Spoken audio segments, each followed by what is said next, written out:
پورے پاکستان دنیا کے نقشے پہ چھپا ایسا ملک جس میں نہ تو اسلامیت پروان چڑھ سکی، نہ جمہور کو جگہ مل سکی، اور نہ ہی پاکستان بنانے کا اصل مقصد ہے۔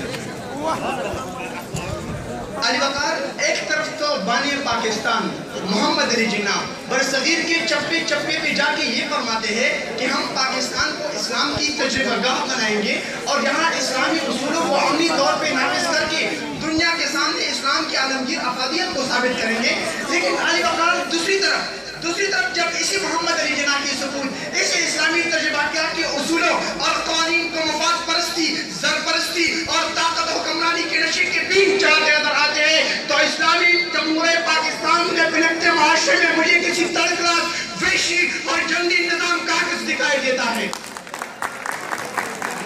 علی وقار جس ملک کے جیتے جاگتے 19 کروڑ افراد کی خوشحالی اور تبدیل کی ڈور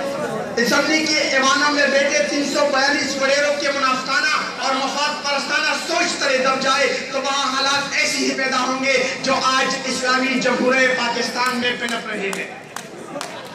لیکن علی وقار بات ان 342 وڈیروں کی بھی نہیں، بات اس حال میں بیٹھے اور پورے پاکستان کے 19 کروڑ افراد کی اقوال افعال اور اعمال کی ہے کہ علی وقار ہم مذہبی تفرقہ بازی اور لسانی و صوبائی تعصب میں یوں اندھے ہوتے چلے گئے اور ہماری اسلامی سوچ ایسی فرمان چڑھائی گئی کہ ایک سنی کو شیعہ کا قتل، شیعہ کو وہابی اور دیوبندی کا قتل، سرائکی کو پختون کا قتل، پختون کو پنجابی، پنجابی کو سنی اور سنی کو بلوچی کا قتل جائز اور جنت میں جانے کا واحد راستہ نظر آنے لگا۔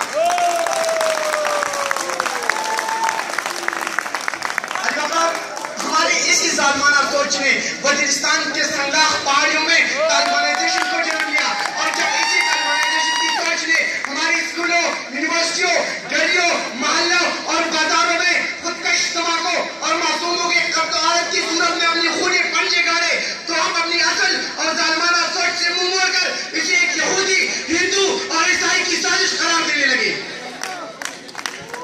علی وقار کٹنے والی بھی ہم، کاٹنے والی بھی ہم، بم بھی ہم ہی نے بنائے اور چلے تو اس دھرتی کی ثبوتوں پہ چلے، اس دھرتی کو جنازگاہ بنانے والی بھی ہم اور جب جنازہ اٹھتا ہے تو اس پر ماتم کرنے والی بھی ہم۔ علی وقار میں یہ کیسے مان لوں، یہ بیرونی سازش کیسی ہو سکتی ہے؟